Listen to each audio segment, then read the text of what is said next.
never going to stop doing this disclaimer. I'm a self-taught sourdough hoe, okay?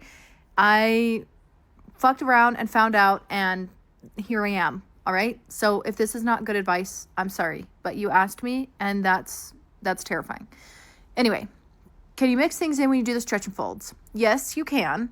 Yes, it does change the dough. It does something to it, especially depending on what you put in it. I've only added things to the stretch and folds twice. I've done it once, just barely, when we did our chili onion crunch loaf. I added in the chili onion crunch oil during stretch and folds, and then I did the seasoning when we shaped it. And the other time is I did some cheese. I added in some cheese during stretch and folds.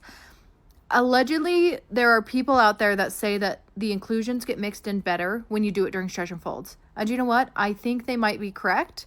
But for me, I prefer most of the time to add all the inclusions when I'm shaping the loaf, because I like the crust of the bread to get a little bit thick when it's sitting in the fridge overnight and kind of harden. And I feel like when you add in the inclusions during stretch and folds, you get all these little breaks in the crust of the bread when it's in the fridge.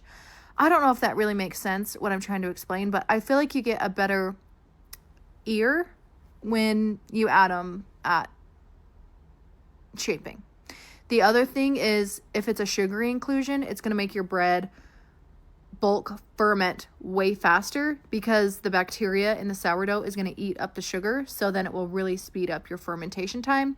And then if you add in something that has caffeine, like tea or coffee or espresso, it's going to slow it down, because the caffeine slows down your bulk fermentation.